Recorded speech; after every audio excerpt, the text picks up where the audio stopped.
Hello, everyone. Welcome to Start the Week with Spencer. This is our weekly webinar here at Doman International, where parents of children with special needs join from around the world and ask questions. And we always urge parents to bring us their biggest and toughest questions. Today I've got a special guest. This is the first time I've ever had Dr. Tamara Cohen on with me. Tamara, or as we call her, Tammy. I hope you don't mind if I call you Tammy. I'm so Totally used to it fine. at this point. Is a part of our clinical staff. So she's a Doman Method coach, both in our physical development department and in our respiratory development department.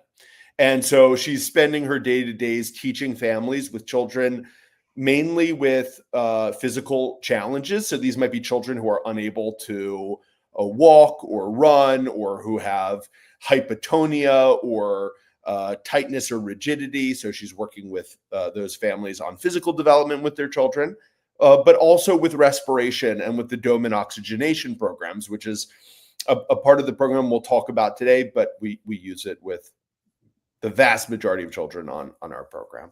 So Tammy, welcome. Thanks for joining us. Thanks for having me. Well, so maybe a good place to start would be your educational background, because you studied biomechanics before coming to Doman International and joining our team. Do you mind talking a little bit about what is biomechanics and how does it relate to children with developmental delays? Excellent question. Yes, I did come from academia. I have a PhD in biomedical engineering, and the focus that I was in was what you said was biomechanics. Now, there's a couple of different areas of biomechanics. So, in general, we think of biomechanics as how the body responds to different loads. And there's two areas that really I focused in when I was learning about it, and kind of what I look at now as well. One area is human movement. So if you're moving, of course, all of that is coming from, you have your sensory input, you have your brain basically controlling and trying to understand what it is that you want to do, and then the motor output. So very cognitively based, of course.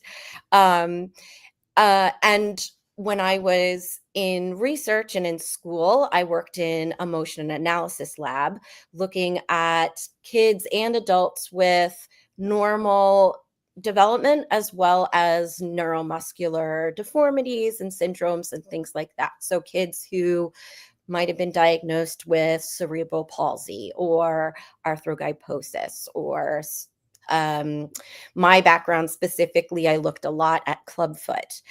And then, so that's human movement. So it's the dynamics part of biomechanics. Now, the other part of biomechanics is looking at tissue. So how different tissue, whether it's bones, ligaments, or tendons and connective tissue, responds to different loads and under different loading conditions. So when we think about kids who have rigidity, sometimes that's, part of that is manifested from a cognitive perspective, from the brain controlling it. And other times it's part of, well, if we're not moving, there's connective tissue that gets very fibrotic and tight.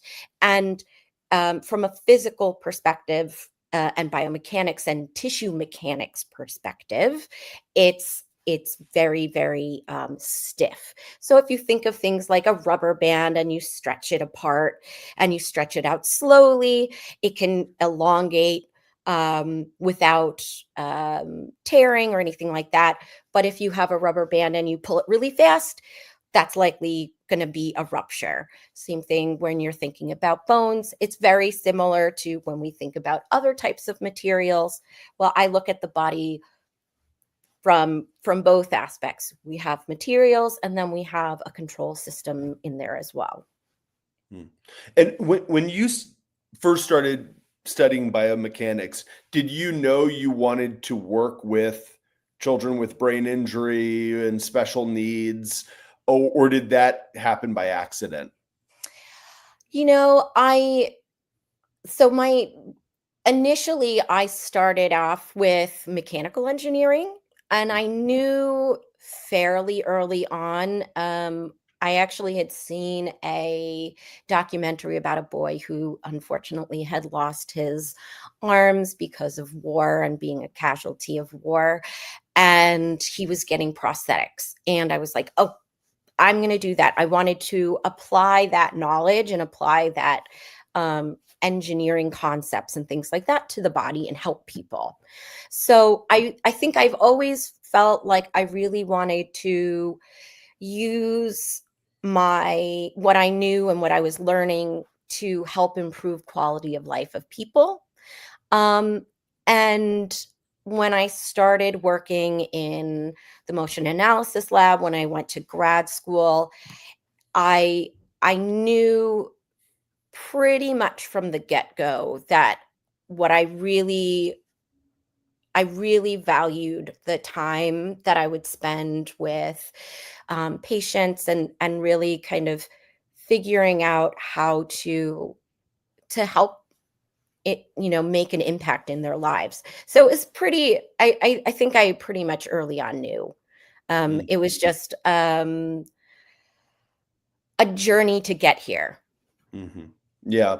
And by the way, for everyone watching, I invite you to start putting your questions into the comments, especially if you have questions about mobility development or respiratory development. And uh, Tamara and I will answer them together. Uh, I guess my next question would be for you. So when you first came to Doman International and the Doman method was pretty new to you, the things that you saw us doing with brain development and specifically the physical programs, did those gel with what you had learned about biomechanics? Did they contradict what you had learned? I'm interested in your thoughts on that. Yeah, no, that's a great question. I think there was a mix. Yeah.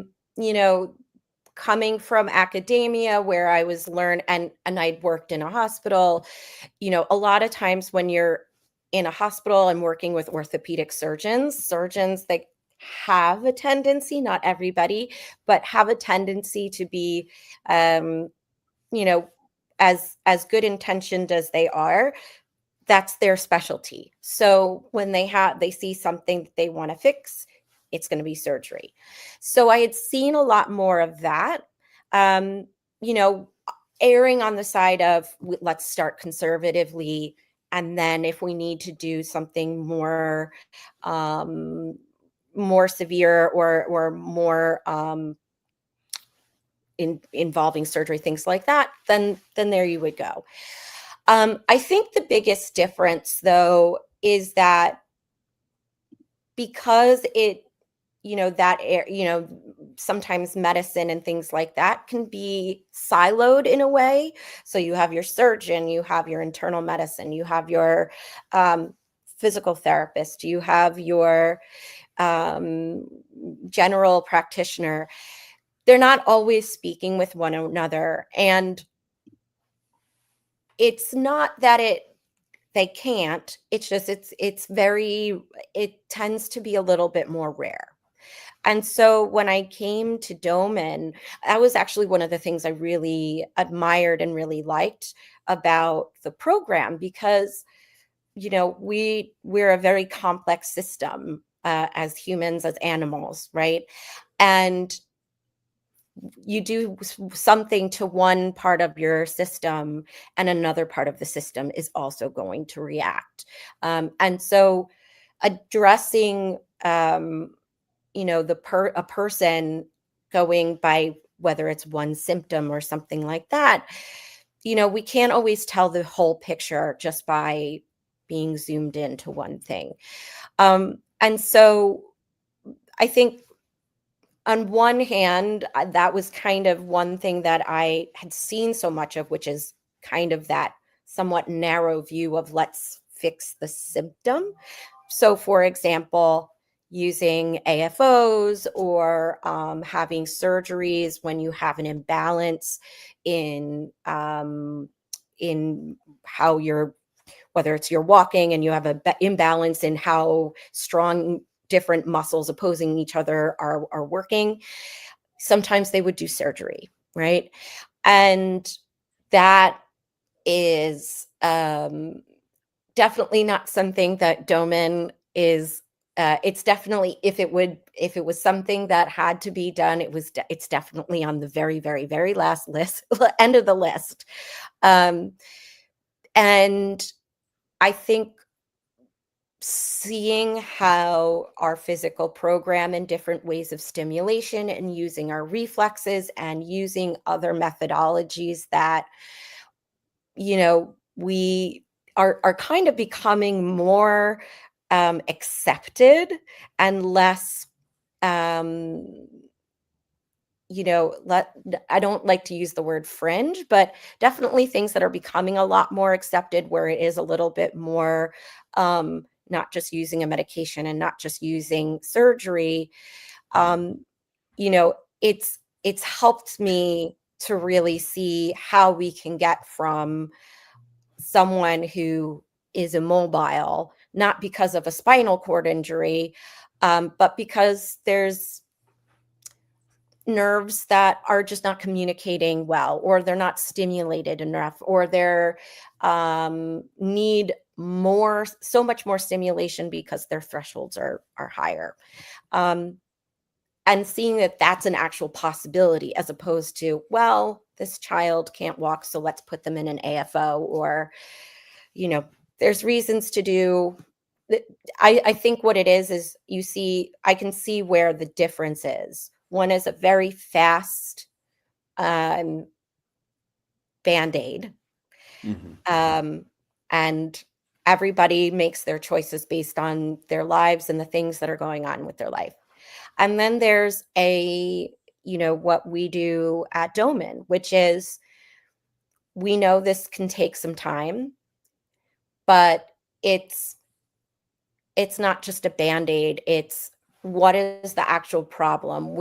What are the things that actually need to be addressed, so that we are helping these kids and adults, you know, be able to walk without AFOs and Yeah. things like that. Yeah.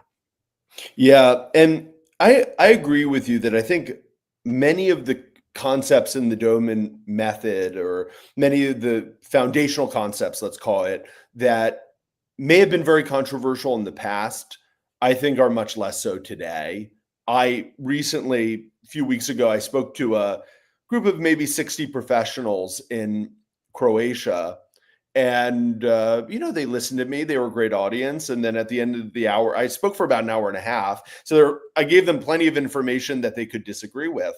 Then when we got to the questions at the end, they were all positive. I didn't have any criticism. And I think if we compare that to what my grandfather and his team faced 60 years ago, that's that's transformative. I think so many of the principles now, I think, in the Doman method aren't so much controversial. It's more that the world has become more aware that they're important. They just don't know what to do with the information. Like, even if we take the concept of putting children in the prone position on their bellies, and why that's so important to give children unlimited opportunity to crawl on the floor. When I said this to the group of professionals, they were like, yeah, because they've all heard of tummy time. They've heard of that Mhm. concept. But if I went to each of them and I said, okay, here's a child who's severely brain injured and immobile, can't move. How many times should I put this child on the floor in a day? How long should they spend on the floor? What kind of activities should you do on the floor? That's where I think they would be stumped. But they're not against the idea. Yeah, Does that resonate with you?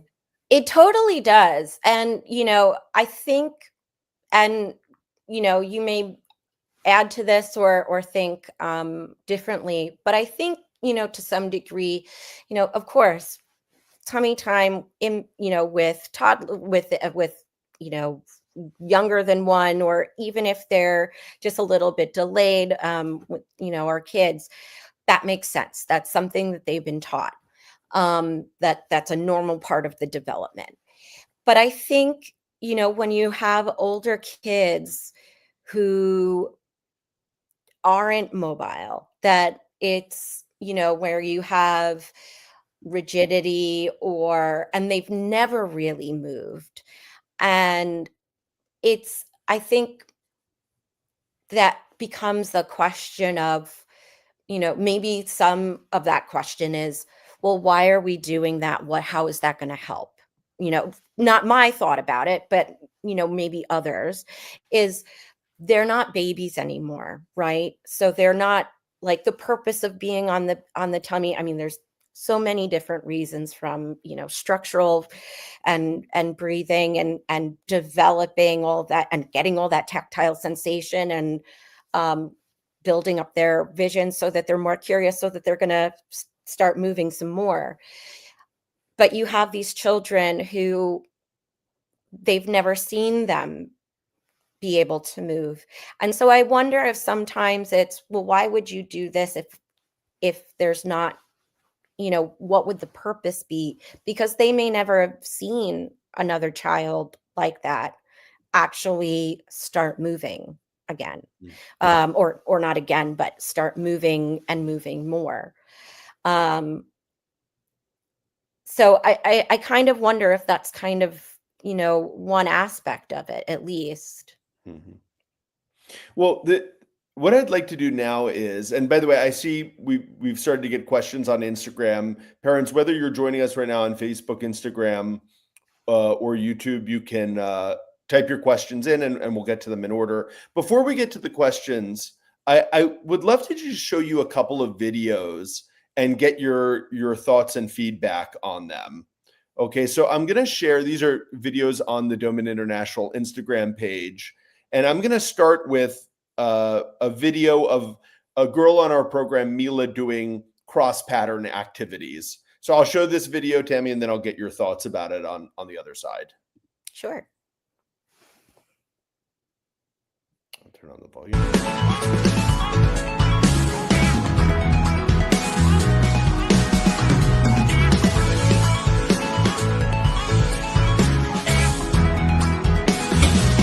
Die daran muss ich 3 Runden schaffen.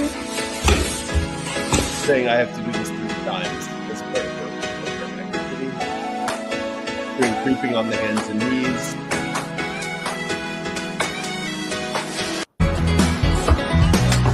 Here she's doing different cross-pattern activities. So, Tammy, what are your thoughts about cross-pattern activities? Why do you think they can be helpful for brain development and for children with special needs, learning difficulties, and so on? That's a great question. So cross-pattern activities are really good for a few different things. Number one, we need to help the brain, the different sides of the brain, communicate better with each other, right? So granted, there's different parts of our brain, there's different parts of the brain that are for different activities and things that we have to do.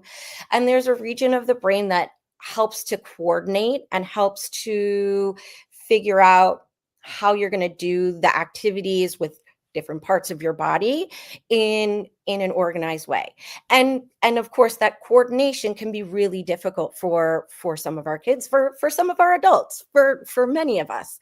And if you think about it, if you've never practiced crossing your hands across the midline, for example, or trying to bring your right hand to your left knee and do those types of activities, or even with crawling and creeping, if you've been limited on those activities, well, your ability to have that organized cross communication, your right is being kind of dictated by the left side of your brain, your left is kind of controlled by the right side of your brain.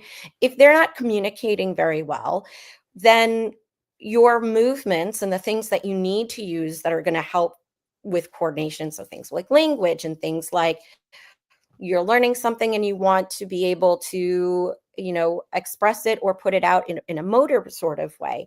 It's going to be very difficult to do that from the first time. So we need those opportunities to help create those connections so that we can then be able to do more of these complex types of activities.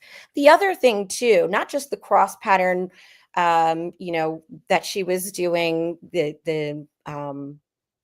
the hands to the knees and the toe taps, things like that, but things like crawling and creeping on the floor, they're multi-purpose activities. So what I mean by that is, yes, you're getting that cross pattern, which is really important for that connection. You're also getting a lot of sensory information. So our kids that definitely have, whether it's they're hypersensitive to different textures and things like that, or they're hypo, it means that they need more and more of that information.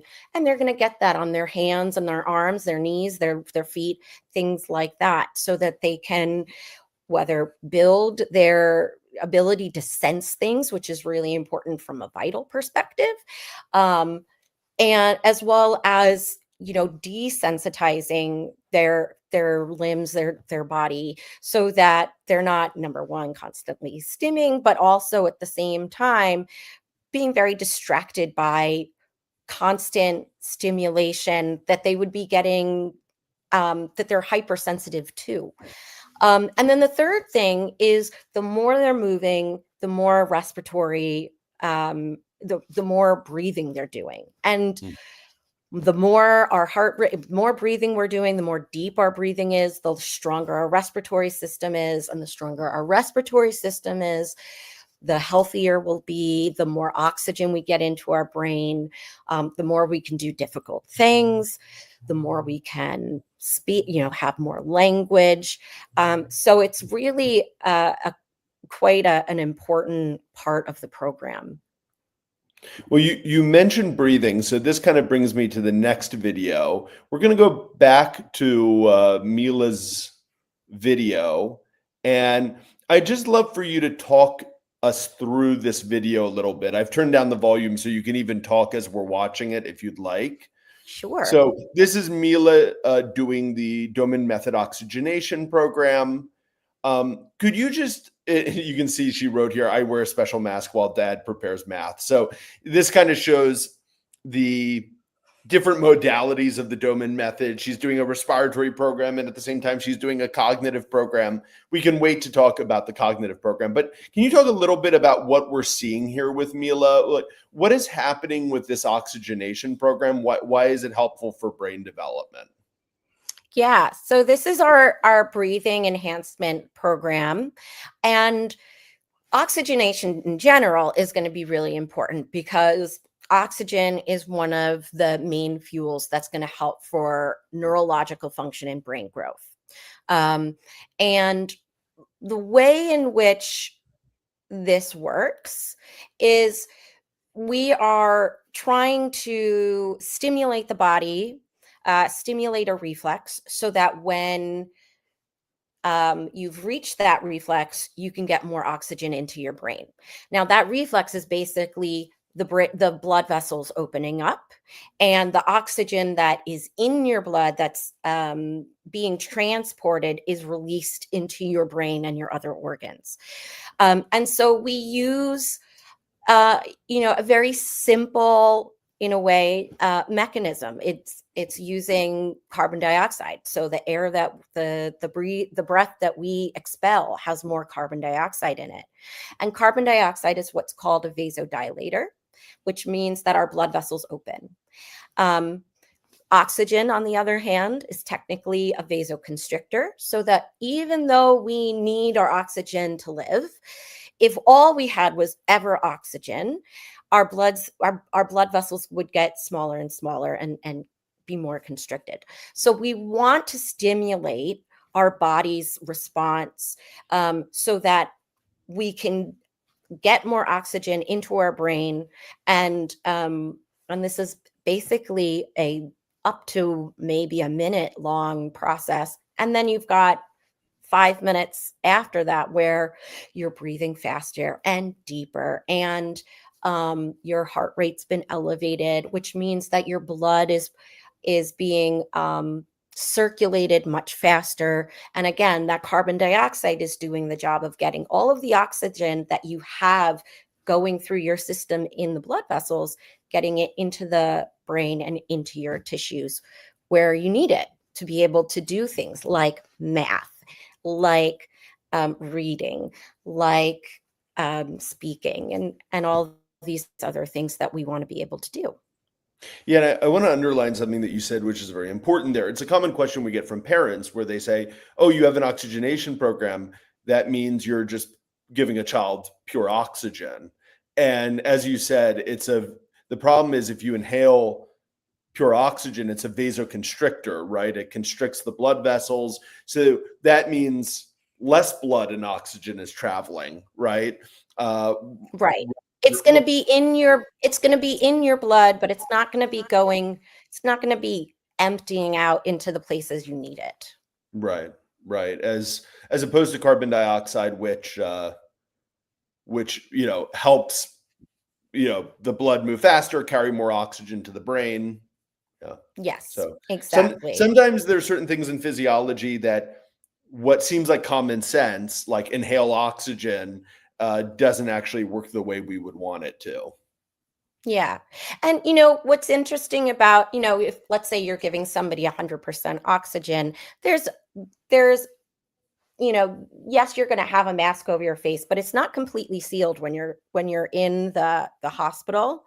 And the air that we breathe, there's quite a lot of nitrogen, but there's about 21% oxygen and like a very small percentage that's carbon dioxide. And you need that small percentage so that we are having our blood vessels open to a certain degree. Now it's a little bit different when we're moving around and we're taking in more carbon dioxide, things like that. When we're moving, we're running, things like that. You also have another type of more physiological response to that, which is a little bit different. But both of those activities are telling your body basically, oh, let's get more oxygen into the tissue. That's where we need it. And so it's a really important part of the program. And definitely one part when we were talking about things that are different between what I used to do, being in the lab and being here and what I learned here is, apart from the general sense of, yes, movement is important for a healthy life and, wellness and get this much exercise during the week. We don't really talk about the need for, oxygen for the brain and the other things that we need for the brain that can help our brains grow and Mhm. change, which hopefully will, obviously we promote that, but hopefully that'll be something that becomes more mainstream. All right, let's go to some questions from the audience. So we have a question here from Annabella on Instagram who said, "How do you measure the effectiveness of the respiratory program? I have an idea, but I'd like to hear it from you."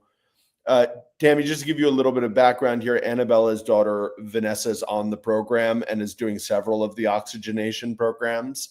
So she Yes. wants to hear, what are your thoughts about how do you measure effectiveness of the respiratory program? Yeah, great question. And hi, Annabella, miss you. um, so in terms of effectiveness, effectiveness is kind of an interesting word. There's different ways of looking at, for example, is something working? Are we seeing results from it? Or is the program that we're doing at that time, is that particular program working the way it's supposed to? So I'm going to tackle a couple of different aspects of that. So, for example, with the mask that we saw Mila wearing, we know that is working effectively if we're wearing our mask and we see that her breathing is going from whether it's a normal resting breathing rate to something that's deep, continuous, and fast, that's from is the mask doing what it's supposed to do within the program, right? Now, when it comes to things like, is this working overall in the program? There's different things that we can see. So for example, with the breathing enhancement program, is her chest size getting larger? Not necessarily just from the progression of age and things like that, but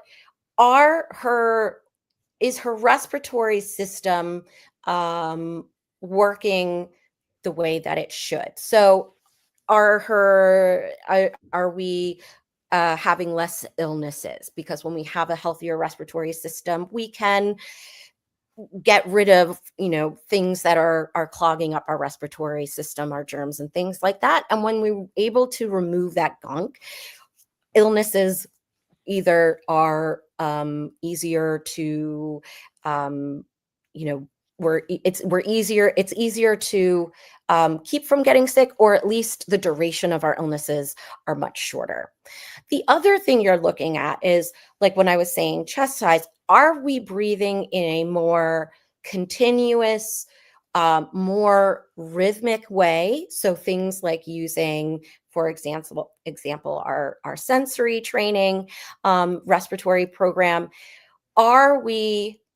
Some of our kids will have very irregular, very shallow breathing. And if they're not breathing very regularly, you can only imagine how their sleep is being interrupted at night, or the things that they want to do.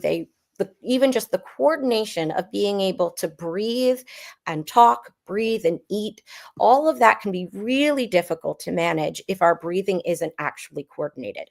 So are we feeding better? Are we eating? Is it easier to chew and swallow without, whether it's aspirating or choking?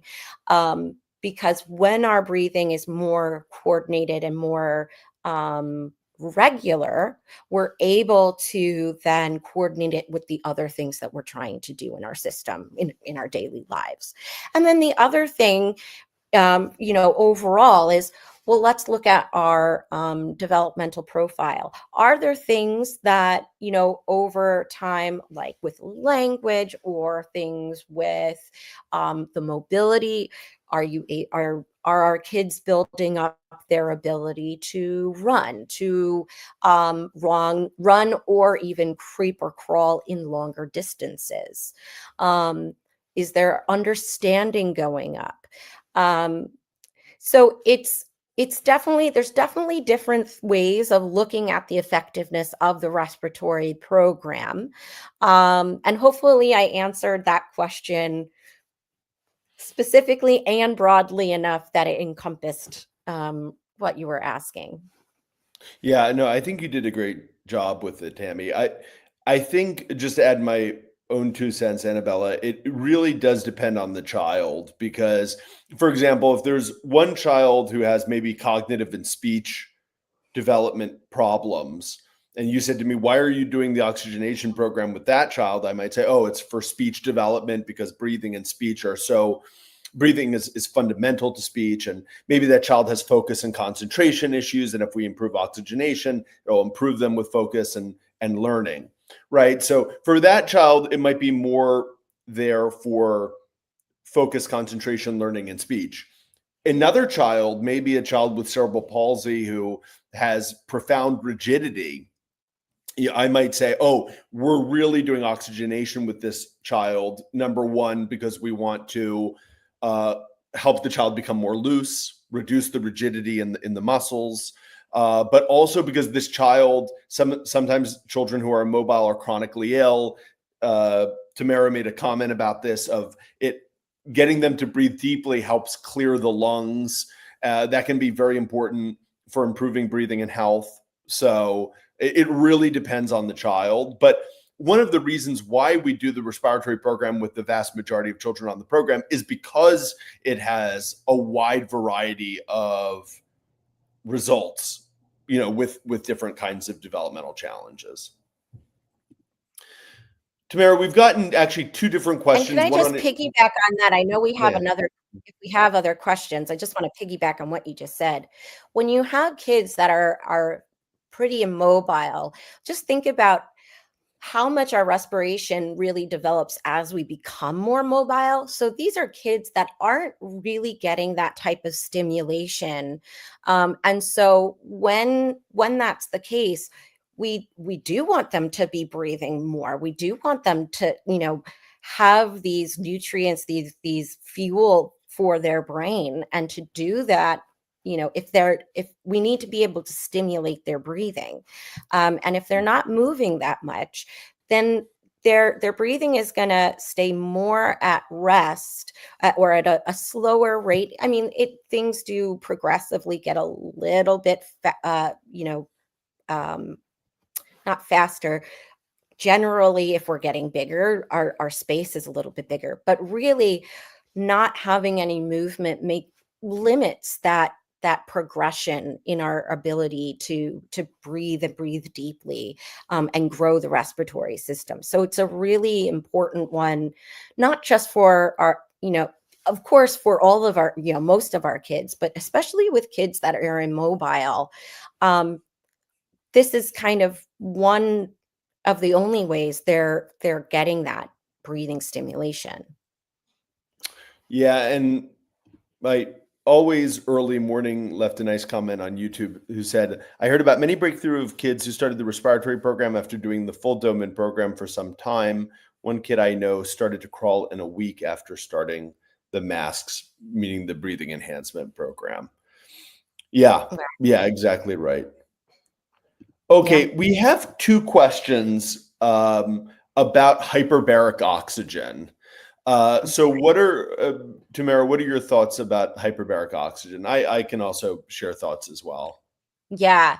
I mean, traditionally with hyperbaric granted, we should think about this. So hyper versus hypo, baric, this is about pressure, high pressure oxygen, right? Yeah. Now, traditionally, apart from it, it's from an effectiveness perspective, that's always, a question, but it's also the effectiveness versus how much it costs to do. Now, I do know families that have at home chambers for their kids. And typically that's kind of one of those questions of, is it worth the high price? Now, does it work?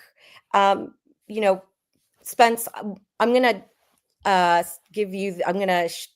toss this question to you because, I typically see it for, when I was in the hospitals, I saw it for different types of, for other types of uses and not for like wounds, injury, right?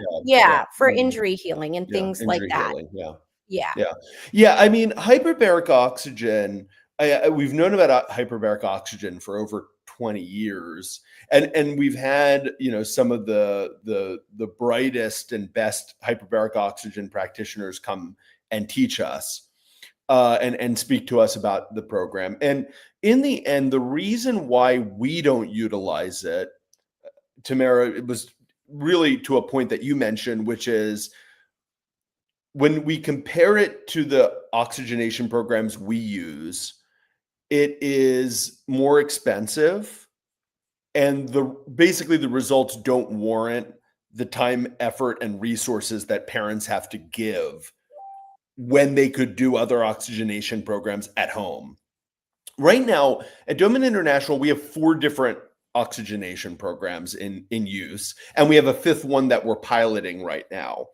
If we look at the 4 programs that we use with our families, all of them can be done daily at home and for a fraction of the price of what it costs to do a full, what is considered a full round of hyperbaric oxygen, which is like 40 dives in a hyperbaric machine.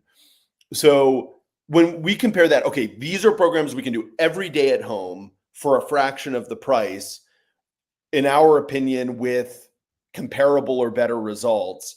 That's why we don't use hyperbaric oxygen. It doesn't have anything to do with us being against hyperbaric oxygen. It's just an effectiveness thing. And if we felt at a certain point that it could be delivered more effectively or less expensively than what we do right now, we would use it. But it's just it hasn't demonstrated that to us yet. So what I say to parents generally is, we think hyperbaric oxygen is a good thing. We just think that there are better respiratory programs, and we use those. Anything else you want to add to that, Tamara? No, that's kind of how my feeling as well, and the rest of the respiratory team as well. Like I said, there are some families that do their ability to do it. They have that ability to do it. And if they do, then we would have them, they can continue to do it. And any because we need more, our kids need more oxygen. But yeah, from a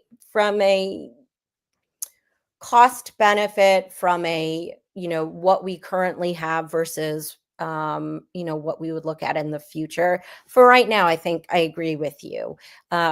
It hasn't quite reached that threshold where we're thinking an absolute must.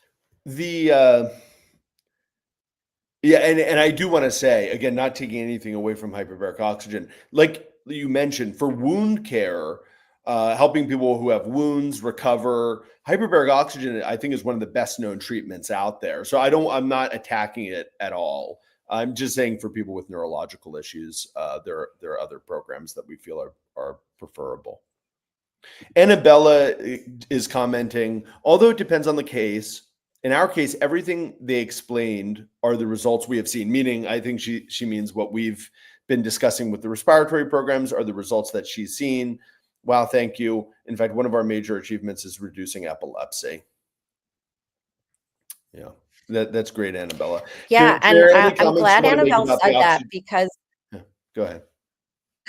Good. It's okay. I think we're delayed a little bit. No, I'm glad Annabelle mentioned reducing epilepsy, because I didn't really comment on that yet. So one of the important benefits that we've seen in using the respiratory, the different programs, is reducing seizures. So when we think about seizures, our body is, what we're actually seeing is a manifestation of the body not getting, or the brain not getting, the nutrients it needs, right? So if we're not getting enough oxygen, one of the fuels for our brain, the thing that we need to have, then the priority is going to be, let's make sure that our brain is still functioning, but every other, other parts of our system, the things that aren't the most important, maybe coordinating certain things, that's not going to be the most important. And so it tends to prioritize, certain functions over what we're seeing as the manifestations. And so we do have a tendency to see families who, whether they're on anticonvulsants or not, but kids who have had seizures or do have seizures, that it does help to, in many cases, decrease seizure activity. We've seen families where their kids have been able to go off of their anticonvulsants, which, Spence, I know you've seen this even more than I have, has a real effect on just their, more of their cognitive awareness and ability, once they're off of these anticonvulsants. And, it's, of course, we're always cautious and conscious of every family's decisions and their own needs. But yeah, doing doing the respiratory program has a very, that's one of the things I've really seen has had a major impact, that really I was very much unaware of before I started here. Great points. We have a comment here from Ashley Nicole, and she's just writing Oh, a comment. We love our Doman team. They are helping Callie so much. I couldn't imagine this journey without them. Thank you so much. thanks, Ashley and All Nicole. right. Well, listen, we might have time for one more question. So if you've got a question and you'd like it to be answered, go ahead and type it into the comments box. I think maybe, Tammy, we have time for one more video. Mhm. And actually, I'll go back to the video we were watching before with Mila, because she does another activity in this video that I'd like your thoughts on. Give me 1 second. So here, this isn't what I want your comments on necessarily, but this is her doing That's math. She was a girl that had dyslexia and dyscalculia, meaning she couldn't read, she couldn't do any math when she started our program. And here you can see her doing some subtraction. Now, this is what I'd like your thoughts on, Tamara. So this is Mila, and she's going to be doing some brachiation. And I'll show the video, and then I'd love you to share your thoughts on why brachiation can be helpful for kids.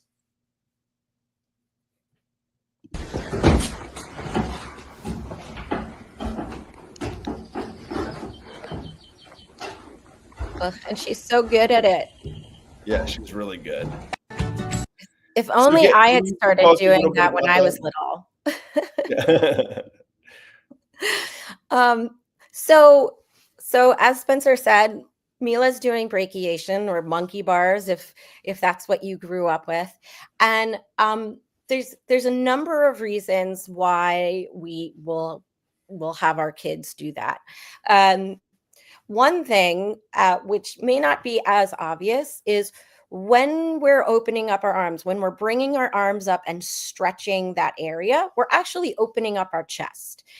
And the important thing about opening up our chest means that it's easier for us to breathe. So one of the activities we like to do with kids that, again, need help with their respiration is to start with hanging and then building up to brachiation. The other thing, or one of the other things that we do brachiation for, is from a sensory perspective. So all of that manual strength, that manual sensation, sometimes we have kids that have a hard time, whether it's grasping things or screwing and unscrewing bottles, and or doing a lot of these hygiene tasks that require a lot of hand coordination, and dexterity, to do that. That can be really, really challenging for some of our kids. So being able to have an activity that's going to really target the hands like that, especially with our, whether it's grip strength and also that sensation, is really, really important.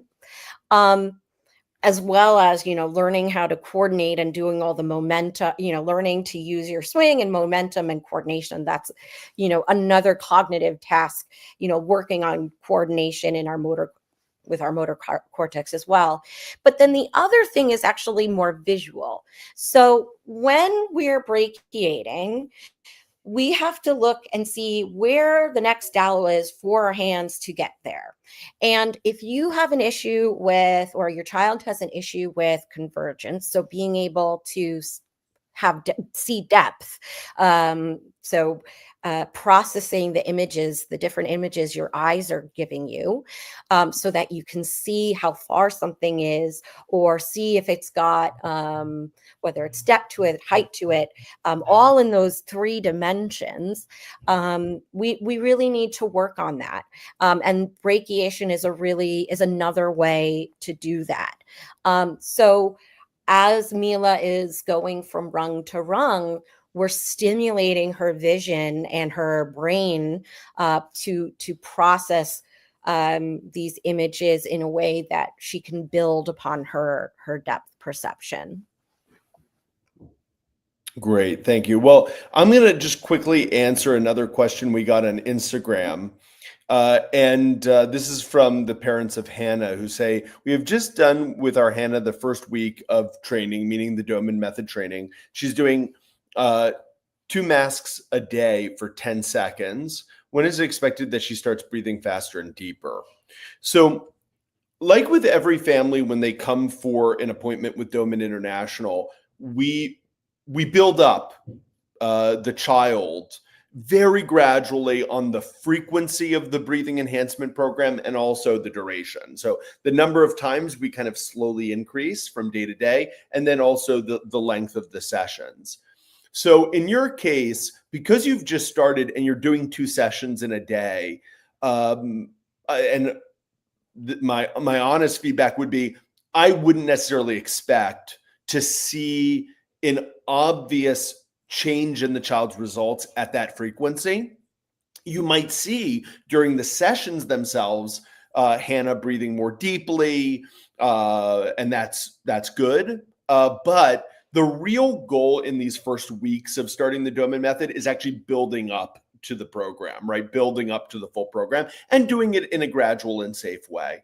And so I think for right now, in terms of when is it expected, really it's expected that you're going to see deeper, better breathing as you make the durations of the sessions longer and longer. And so for right now, it's just important to follow the recommendations of the respiratory staff member, whoever saw you at the first appointment. Yeah, follow their recommendations for building up the program. Yeah. Anything you want to add to that? Yeah. Hi, Hannah and Josepha. So some of our kids, and you, first off, you're doing a good job, because I know that some of our kids, having something on their face can be very overwhelming, and we may not like it, and they may not like it. And it takes us time to start building up the number or that frequency that Spencer was talking about. So, that's why we always start, like he said, we start easy and short. So we'll start with 1 session, and then if 1 session for the number of seconds we started with is going well and she's understanding that routine, then we start to increase the frequency in that second week and start, adding 1 session every other day. If, with some of our kids, we need to be a little bit more cognizant of, just the stress that they're enduring during it, because some of our kids do feel very uncomfortable with it. And we usually, by at least the second week, when they've built that routine in, it starts to become much more comfortable for them. So what I would recommend, and we can chat about this later as well, if you would like, but start increasing that frequency. If she's, wearing the mask and she's, allowing that and not having any fits or anything like tantrums and things like that, start increasing that frequency. And then each week you're going to increase that time. So when you start increasing that duration, that's when you should really start seeing her breathing change. And if it doesn't go to that reflex that we talked about, then it may just mean that we need to change and adjust the duration. But we will, if you have any questions, you can always reach out and or reach out to your staff coach and we can chat about it.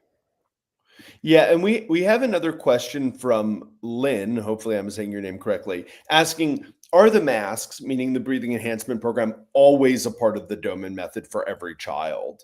And it's a very good question. The answer is no, it's not for every child on the program.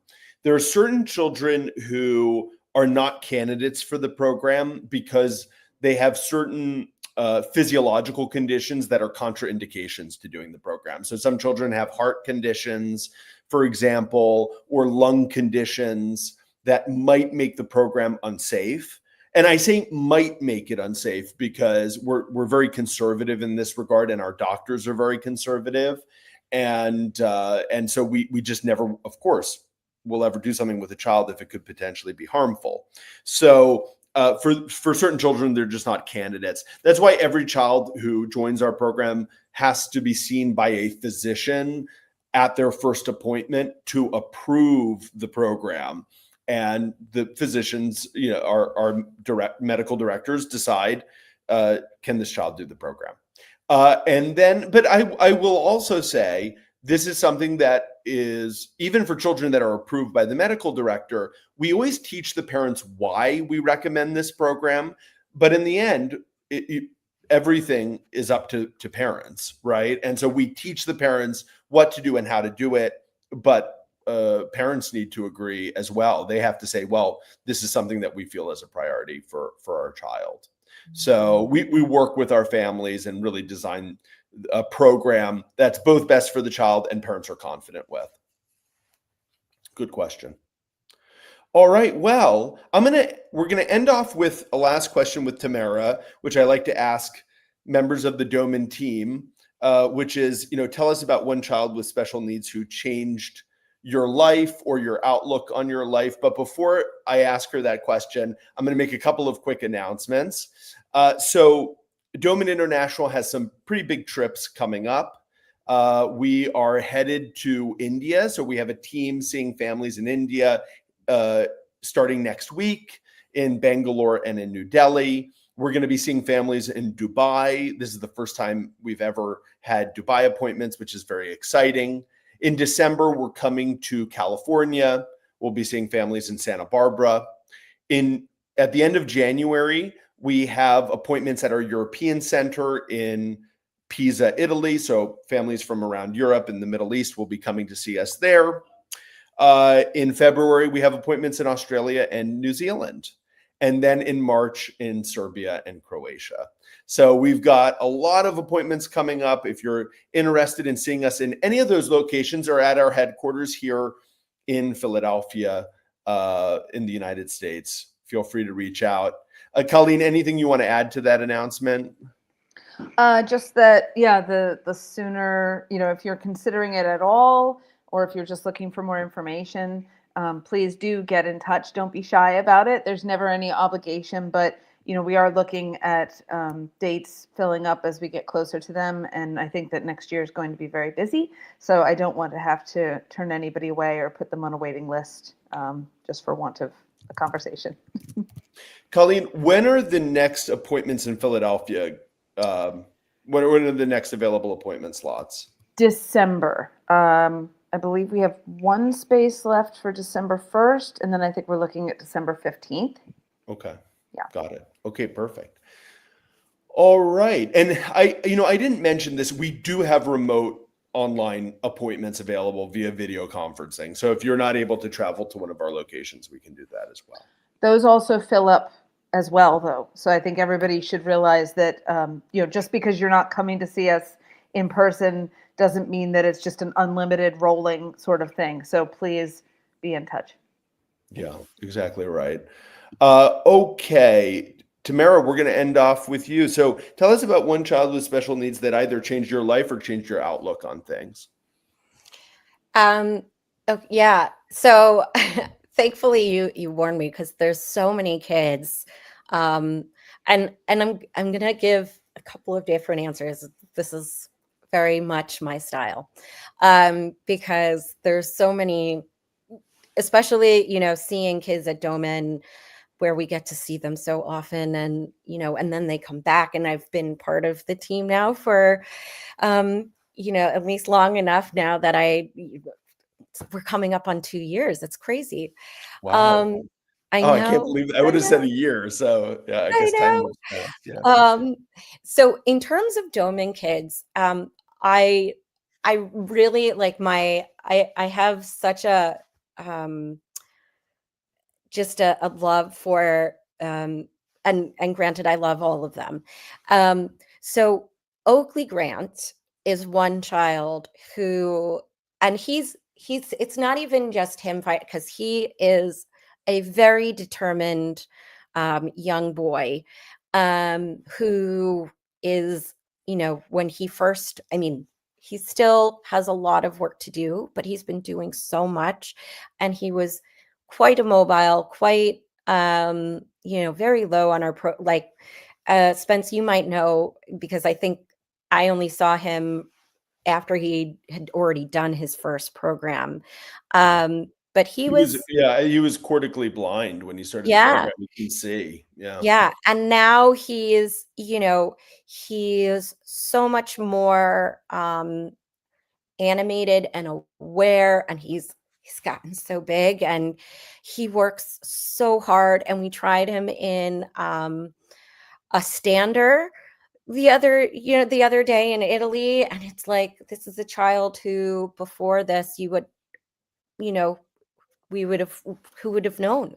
And so I know his mom and dad uh work so hard, and just the perseverance that they have, as well as Oakley's perseverance and tenacity to like keep going and do the program.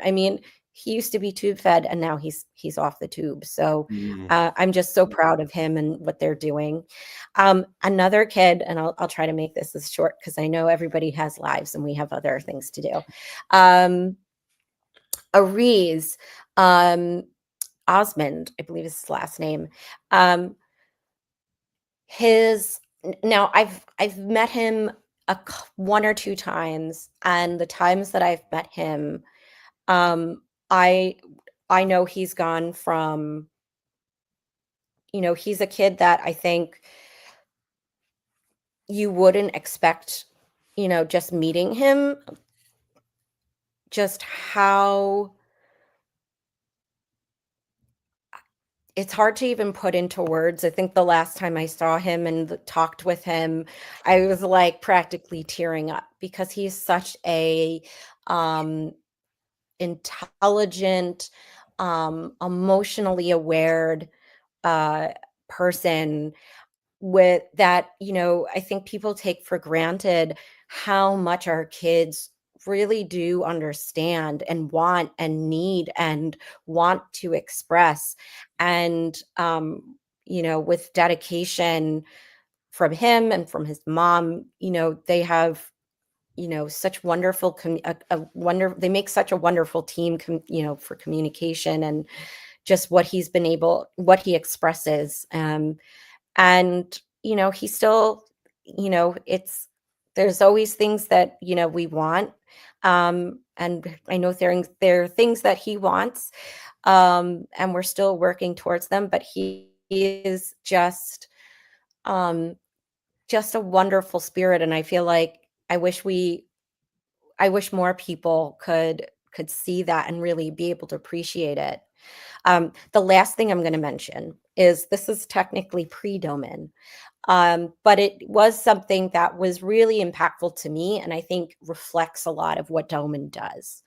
So I went to a camp back in when I was still in grad school. We were seeing kids who this was a camp for kids with developmental delays, genetic diseases and neuromuscular deformities and syndromes and the like.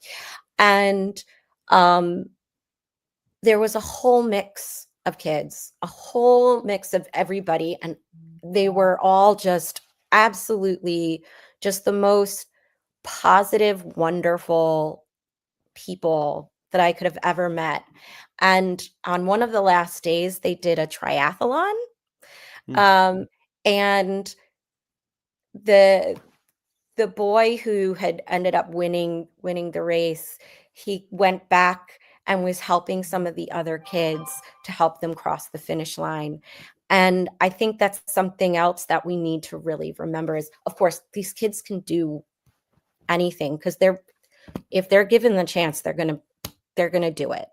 And that's why, and it's important to start them early on that, letting them know that yes, they can do it.